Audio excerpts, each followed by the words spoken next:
ladies and gentlemen, I want to give you one more story between in my schooling time. My brother and I were in the same school in primary school. And he was a little bit, one class ahead of me. And this is the kind of student I was. Those days, to teach us how to speak English, they organized debates. I don't know how many of you participated in those kind of things. Then they told you are on the opposing side and you are on the supporting side. And then after class hours, we would sit and we would debate. And somehow, when I was in my lower classes, I could debate even those guys who were in class 7. And they always gave me a chance because they found this little thing that is saying things that they find, how can it be coming out of this young fellow? So I debated them, and they gave me that opportunity many times. But all the time when they gave me those opportunities, it would be to demonstrate to the other senior schools students just how incompetent they were. That you're so incompetent that actually a lower guy can beat you at it.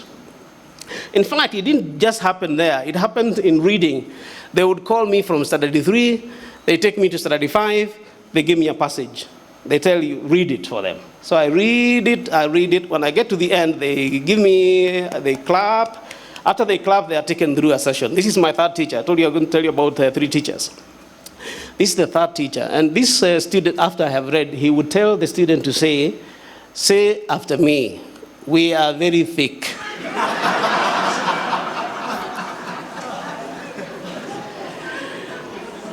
Yeah? We are like ugali or porridge. When you mix it, you cannot undo it. That's what you tell them. So you see, instead of giving them opportunities to learn, it was a shaming experience, in my view. It happened also in maths. They would be doing maths in classes, lower, upper classes, and then they're unable to do it, and then they say, bring the young fellow. So I come with my piece of chalk, and everybody's mesmerized. I'm doing the maths, I get it right. And then the lectures begin to the students again. I'm just trying to say, these things are real, you know. I don't know whether it's still happening. I hope it has stopped. But maybe happening in different ways.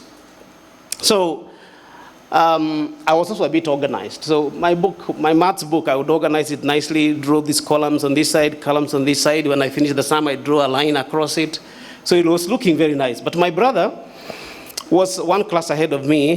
He couldn't do that. So his book was not very organized. So again, they would call me to his class. Open my book and open his. And I tell him, look, your brother is younger than you.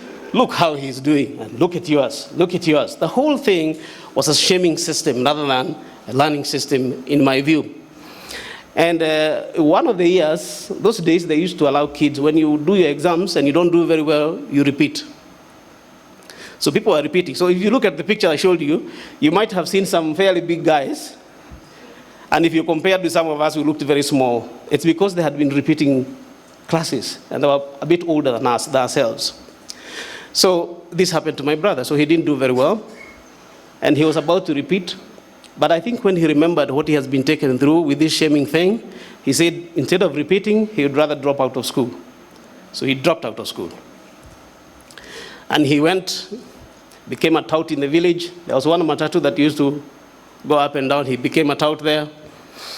Mercifully, my uncle was working with the city council, so they brought him. You must have been wondering why there's a truck, fire engine truck there. He became a driver of one of these fire engine trucks. And I remember one of the things that make me feel very sad is I was teaching at Daystar University, and he drove the fire truck from the Nairobi City Council and came to visit me. So he parked the fire engine in the compound. Yeah. I have to ask myself many times, if this had not happened, what would he have become? I don't believe he was dumb. I believe he was as bright. He had the same genes as I have. And I know from experience and from what my interaction with him is just that probably he was just differently gifted. But that different of gift was not seen by the teachers. Instead, They lambasted him until he found himself in this is what he was doing.